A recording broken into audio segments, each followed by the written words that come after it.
ورحمۃ اللہ وبرکاتہ۔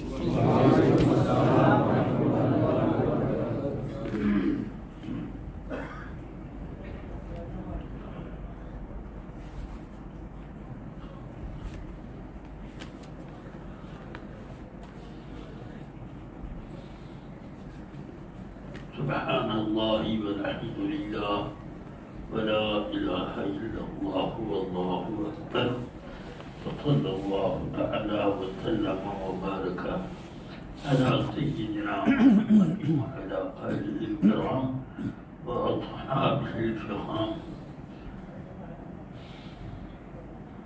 اما بعد۔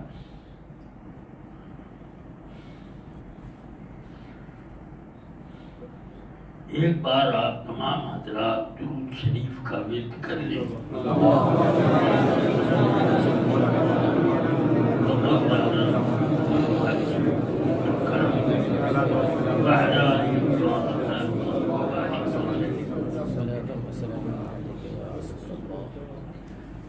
اللہ تبارک و تعالی نے ہم سب کو اپنی اطاعت و بندگی کے لیے پیدا فرمایا ہے۔ اس کا یہ مطلب ہرگز نہیں ہے کہ وہ ہماری بندگی کا محتاج ہے، بلکہ اللہ کی رحمت جو زن ہوئی کہ ایک ایسی مخلوق پیدا کروں جو میری معرفت اور میری محبت کے لیے ہو، اور انہی کے ساتھ یہ بھی کہ کچھ ایسے لوگ ہوں جو میری مخالفت کریں۔ دونوں کے لیے اللہ تعالی نے جنت اور دوزخ الگ الگ فریق کے اعتبار سے پیدا فرمائی۔ اس لیے ہم لوگوں کے بنیادی عقائد میں اللہ کی الوہیت اور رسول پاک کی رسالت اور تمام انبیاء و مرسلین کی رسالت و نبوت کا اقرار تو واجب ہی ہے۔ اللہ تعالی نے بنیادی طور پر یہ بھی رکھا ہے کہ یوم آخر پر سب کو ایمان لانا پڑے گا۔ قرآن مجید میں بہت سی جگہوں پر اللہ تعالی نے اپنے اوپر ایمان لانے والوں کا جہاں ذکر کیا تو وہاں پر یوم آخر کا بھی ذکر کیا، اور جن لوگوں کے کفر کا بیان فرمایا ان میں زیادہ جگہوں پر یہ ذکر کیا کہ یہ قیامت کے دن کا انکار کرتے ہیں اور اس کی وجہ سے یہ عذاب علیم میں پڑیں گے۔ اس لیے ایمان باللہ والیوم الآخر، اللہ پر اور یوم آخر پر بھی ایمان لانا ضروری ہے۔ یہ آخرت پر ایمان لانا آدمیوں کی نیکیوں اور بندگیوں کے لیے ایک بہت مضبوط ذریعہ بن جاتا ہے کہ جب تک آدمی کے دل میں یہ خیال نہ آئے کہ میری زندگی کے تمام حرکات و سکنات کا حساب لیا جائے گا اور اس کے اعتبار سے ثواب اور عذاب متحجر ہوگا، یہ جب آدمی کے دل میں عقیدہ ہوتا ہے تو اس میں خوف خدا پیدا ہوتا ہے، اس میں بندگی کے جذبات پیدا ہوتے ہیں، اس میں بندگی کے کاموں کا شوق پیدا ہوتا ہے، اور اگر اس کا انکار کر دیا تو اس کا نتیجہ یہ ہوتا ہے کہ آدمی یوم آخر کا انکار کر کے جو جی میں آئے وہ کرے۔ وہ یہ نہیں سوچتا کہ میرا کبھی کباڑہ بھی ہو سکتا ہے، وہ یہی سوچتا ہے کہ جب تک زندہ ہو خوب اپنی خواہشیں پوری کرو، مرنے کے بعد تو کچھ نہیں ہونا ہے، اس لیے ابھی کر لو جو کچھ کرنا ہے۔ تو یہ ایک خیال آدمی کو آتا ہے۔ سیدنا خباب ابن الارت رضی اللہ تعالی عنہ پہلے غلام تھے، پھر مکاتبت سے وہ آزاد ہوئے، اپنا بدل کتاب دے کر آزاد ہوئے۔ وہ بہت عمدہ تلواروں کے کاریگر بھی تھے، اپنے بچپن سے لوہاری کا کام کرتے تھے، غلامی میں بھی، اور اس میں بڑی مہارت آپ کو حاصل ہو گئی۔ عرب کے دور دور علاقوں میں ان کی تلواروں کا شہرت تھا۔ آج ابن وائل نے آپ سے تلوار خریدی تھی، اس زمانے میں جب آپ نے تلواروں کا دھندا رکھا تھا، مگر اسلام لانے کے بعد ان کا یہ دھندا کم تھا، زیادہ تر اسلام کے طریقہ بندگی اور رسول پاک کی غلامی میں ان کا وقت گزرتا تھا۔ بڑے ہی اس سلسلے میں بے باک تھے۔ جب مکے میں ایمان لانا، مصیبتوں کو دعوت دینا اور عذاب میں مبتلا ہونا یہ مسئلہ ہوتا تھا۔ اس زمانے میں آپ اسلام لائے، آپ کی پٹائی بھی کی گئی، ہڈیاں بھی توڑی گئی، بہتی ہوئی آپ پر آپ کو لٹایا بھی گیا۔ یہ حالت تھی ان کی کہ نہ معلوم انہوں نے کتنے مظالم جھیلے، مگر اس کے باوجود بھی آپ نے ایک مرتبہ بھی یہ نہ کہا کہ مجھے چھوڑ دو، اب میں اپنا طریقہ بدل لوں گا، یہ کبھی بھی نہیں انہوں نے کہا، بلکہ یہ کہا کہ جو کرنا ہے کر لو، میں تو محمد پر ایمان لاتا ہوں، میں ان کا غلام بن چکا ہوں۔ ڈانٹتی ہوئی آپ پر ایسا لٹایا کہ ایک واقعہ یوں ملتا ہے کہ حضرت امیر المومنین عمر فاروق رضی اللہ تعالی عنہ کے زمانے خلافت میں ایک مرتبہ حضرت عمر فاروق رضی اللہ عنہ بند کمرے میں میٹنگ کر رہے تھے، مشاورت ہو رہی تھی۔ اس مشاورت میں صرف اہل حل و عقد کی شرکت کی گنجائش تھی اور ان کی نہیں۔ ابو سفیان رضی اللہ تعالی آئے، دربار جو کھڑا تھا اس سے کہا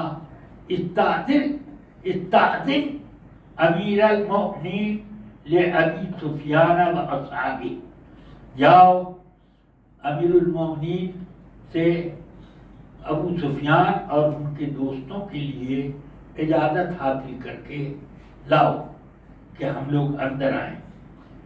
غلام نے، وہ دربان نے آ کر خبر دی کہ امیر المومنین مصروف ہیں، آپ لوگ تھوڑا انتظار کیجیے، تھوڑا انتظار، بیٹھیں آپ۔ میں بیٹھا دیا گیا۔ پھر ابھی چند لمحے گزرے تھے، خباب ابن الارت آئے اور انہوں نے کہا استأذن لخباب امیر المؤمنین، خباب کے لیے امیر المؤمنین سے اجازت مانگو۔ آئے دربان واپس تو کہتے ہیں آئیے، آپ کو امیر المؤمنین بلا رہے ہیں۔ اندر چلے گئے۔ ابو سفیان چونکہ پیدائشی طور پر وہ قوم میں ایک سردار گنے جاتے تھے قریش میں، ان کو ذرا دھکا کچھ لگا، کہنے لگے ذرا دیکھو کیسا انقلاب برپا ہو گیا ہے کہ کل جو لوگ ہمارے غلام تھے، ہماری ٹھوکروں میں رہتے تھے، وہ بعد میں آئے، پہلے بلائے گئے، ہم پہلے آئے گئے، بٹھائے گئے، ابھی ہم کو انتظار کرایا جانا ہے۔ تو ابو سفیان کے ساتھیوں میں ایک نے کہا کہ ابو سفیان اس میں ناراض ہونے کی کیا بات ہے؟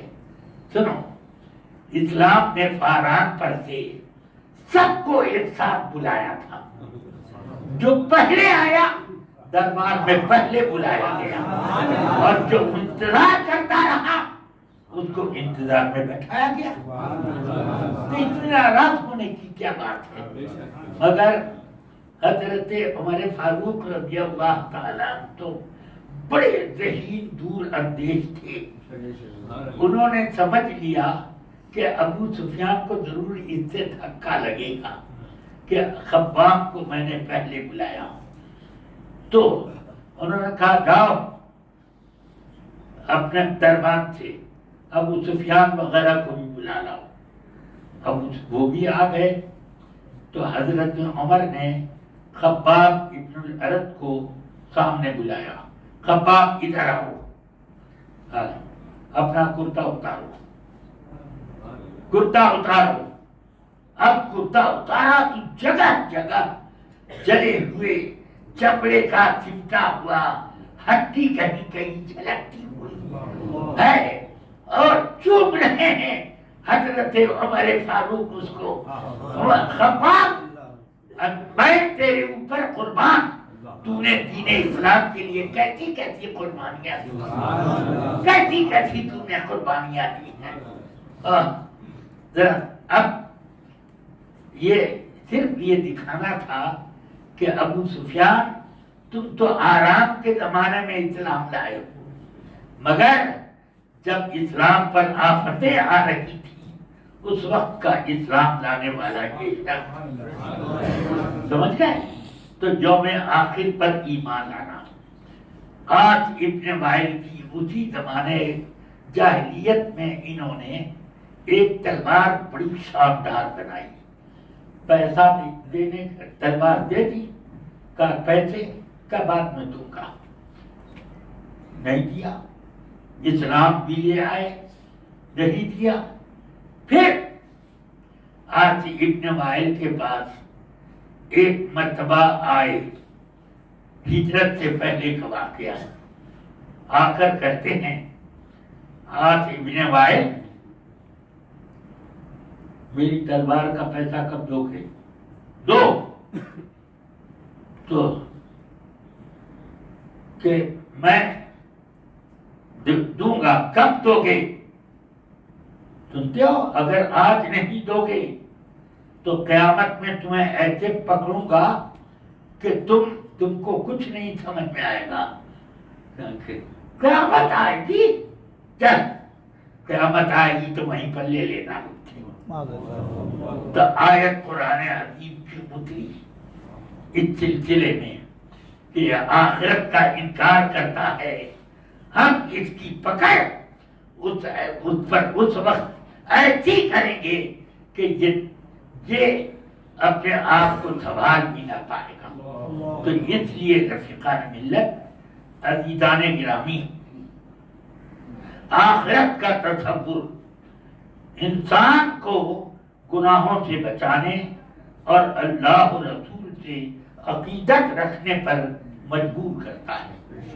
جو آدمی آخرت کا تصور کرتا ہے تو اس آدمی کو گناہوں سے بہت خوف آتا ہے، اس لیے کہ جان رہا ہے یہ گناہ مجھے آگ میں جلائیں گے، یہ آج بڑے لذیذ لگ رہے ہیں مگر کل اس ساری لذت کو تو الگ درکنار رکھو، وہ مصیبتوں کا سامنا ہوگا کہ آدمی اس سے چھٹکارا بھی نہ پا سکے۔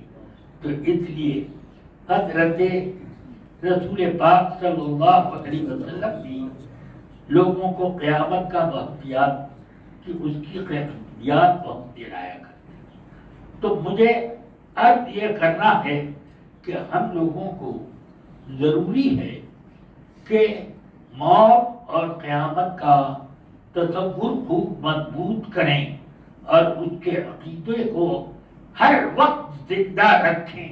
اس کی طرف سے جس نے غفلت کی اس کی غفلت اس کو ڈبو ہی نہیں دے گی بلکہ جہنم میں ڈبو دے گی. ہاں، ویل جہنم میں ایک ایسا کنواں ہے جس کے بارے میں رسول پاک نے فرمایا ایک وہ کنواں ہے کہ جب اس میں کافر کو ڈالا جائے گا تو اس کی تہ تک پہنچتے پہنچتے 40 سال گزر جائیں گے. اتنا گہرا کنواں ہے، وہ آگ سے بھڑکتا ہوگا، اس میں کافروں کو دھکیلا جائے گا. تو اس لیے رفیقان ملت وہ سب تصور کرو، آخرت کے عذاب کا تصور کرو. میرے آقا صلی اللہ علیہ وسلم لوگوں کو قیامت اور اس کے عذاب، جہنم کی تپش اور اس کی مصیبتوں کا ذکر بھی کیا کرتے تھے. قرآن مجید میں فرمایا گیا ہے کہ جہنمی جب پیاس سے تڑپیں گے اور پانی پانی پکاریں گے تو جہنمیوں کا پیپ جس نہر سے گزر رہا ہوگا وہی پیپ ان کو پینے کے لیے دیا جائے. لوگ پیو، یہی تمہاری جگہ ہے. اللہ تبارک و تعالی کرم فرمائے. تو ایسی بھی سزاؤں کا ذکر ہے کہ جہنم میں آگ کا ایک پہاڑ ہوگا، فرشتے مجرم کو اس پہاڑ پر چڑھائیں گے اور پھر جب پورا اونچا پہنچ جائے گا آگ پر تب اس کے بعد اس کو وہیں سے اٹھا کر پھینکیں گے، نیچے آئے گا، پرچے اڑ جائیں گے. پھر اس کو درست کریں گے فرشتے اور اس کے بعد پھر چڑھائیں گے. سرکار فرماتے ہیں اسی طرح ہمیشہ ہمیشہ کا عذاب ہوتا رہے گا. اسی طرح میرے آقا سرور کائنات صلی اللہ علیہ وسلم نے خودکشی کرنے والوں کا ایک عذاب بتایا کہ عذاب خودکشی کرنے والے کا اس طریقے پر ہوگا جس طریقے پر اس نے اپنے آپ کو جان مارنے کے لیے تیار کیا. اگر اس نے اپنے پیٹ میں چھری پھونکی اور اس طرح جان دی تو قیامت کے دن جہنم میں اس کو ہر وقت ایک چھری دی جائے گی، پیٹ پھاڑ، اور اس کے بعد پھر ٹھیک کیا جائے گا، پھر پھاڑ. فرماتے ہیں کہ خالدین فیہا ابدا، ہمیشہ ہمیشہ اسی طرح اس کو عذاب ہوگا. جس نے زہر پی کر اپنے آپ کو مارا تو اس کو زہر دیا جائے گا، وہ خون اور گوشت کے ٹکڑے قے میں نکلیں گے، پھر اس کو ٹھیک کیا جائے گا، پھر وہی دیا جائے گا، پھر وہی، اسی طرح ہمیشہ ہمیشہ خالدین فیہا ابدا. اور جس نے اونچی جگہ سے کود کر کے اپنی جان دی ہے تو جہنم میں اس کے لیے ایک اونچی جگہ بنائی جائے گی، اس پر چڑھ کے چڑھایا جائے گا، حکم دیا جائے گا اس پر سے چھلانگ لگا کود، اور وہ نیچے پرچے اڑ جائیں گے. پھر اس کو سیدھا کیا جائے گا، درست کیا جائے گا، پھر چڑھایا جائے گا. پھر فرماتے ہیں خالدن مخلدن فیہا دائما ابدا، ہمیشہ ہمیشہ اس طرح کا اس کو عذاب ہوتا رہے گا. سوچئے کہ عذاب کی کیسی کیسی نوعیتیں ہیں. اللہ تعالیٰ اس سے ہم مسلمانوں کو محفوظ رکھیں. میرے کہنے کا اور اس مختصر سے بیان کا حاصل صرف یہ ہے کہ ہمیں ہمیشہ اپنا ایمان بالیوم الآخر وہ ہمارا سلامت رکھے، اور اسی ایمان بالآخر کے ضمن میں یہ بھی سمجھ لے کہ ایمان کی ایک چیز کا بھی اگر انکار کر دیا، ایمان کی چیزیں ضروریات دین ہیں، ان میں سے ایک کا بھی انکار کر دیا تو آدمی کافر ہو جائے گا اور مسلمان نہ رہے گا، اس کو عذاب ہمیشہ ہمیشہ ملتا رہے گا۔ اس لیے جب بولو تو سنبھل کے بولو، جب کچھ کرو تو سنبھل کے کرو۔ اور اس زمانے میں سب آسان ہو گیا ہے، طرح طرح کی باتیں لوگ بولتے ہیں کہ اس میں کتنے کفریات آ جاتے ہیں اور آدمی کو خبر بھی نہیں ہوتی، سمجھ گئے؟ اور وہ کفر کے دائرے میں آ جاتا ہے۔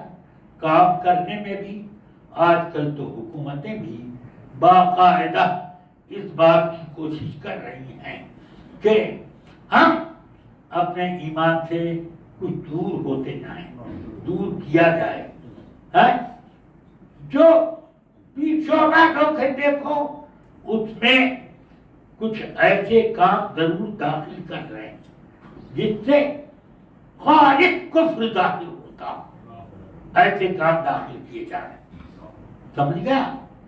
اب جیسے اب میں کیا بتاؤں، اب ایک یہ کہ آپ سب سورج کی پوجا کرو، سوریا پری نام دیا، کیا نام دیا گیا۔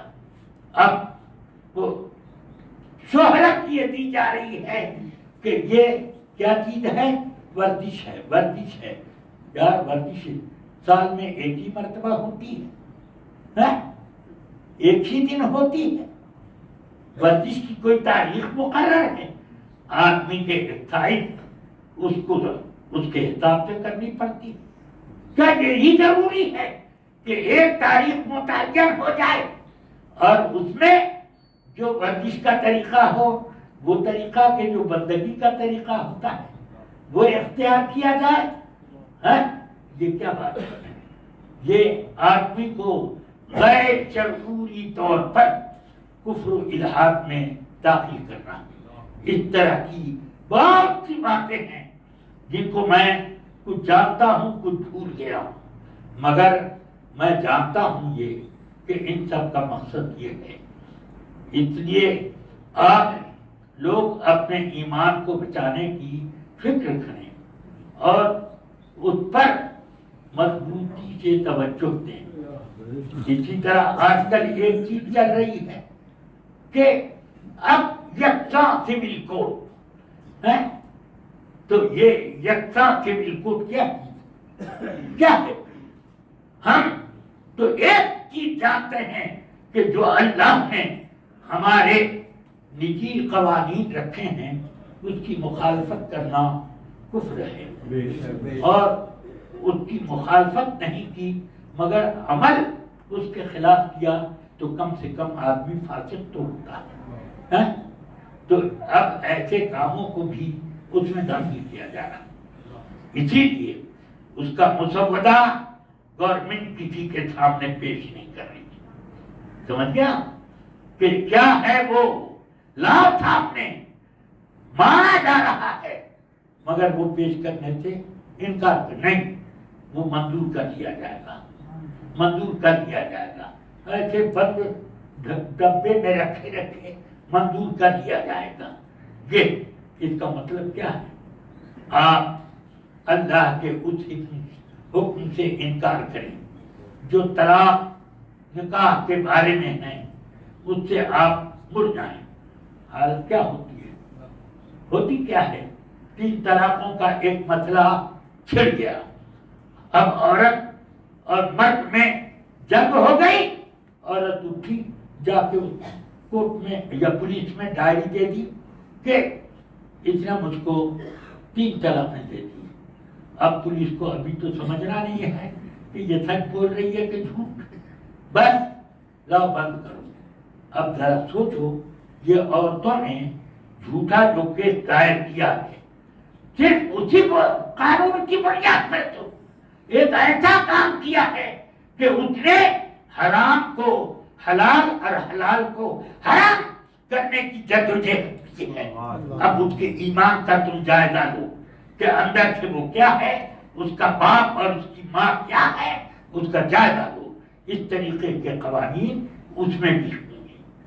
تو اس لیے اللہ تبارک و تعالیٰ سے میں دعا کرتا ہوں کہ اللہ تعالیٰ ہم مسلمانوں کے دین و ایمان کی حفاظت کرے اور اس وقت ہمارے دلوں میں ایسی ہمت پیدا کرے. امام حسین نے کیا کیا تھا؟ کیا ان سے کہا گیا تھا کہ بتوں کو پوجو؟ صرف اسلام کے جو ضروری احکام تھے اس میں یزید نے ذرا ترغیب کی تو آپ قربانی کے لیے تیار ہوئے. سمجھ گئے؟ تو آج لوگ صرف محرم کی 2-4 تاریخوں میں حسین کا ذکر کر لیتے ہیں, اور میں کہتا ہوں اب ہر وقت ذکر حسین کی ضرورت ہے, اور اس سے آپ کا ایمان سلامت رہے گا. دعا کرتا ہوں اللہ تبارک و تعالی ہم سب کو تاریخ کربلا پر عمل کرنے کی توفیق عطا فرمائے. السلام علیکم ورحمۃ اللہ وبرکاتہ.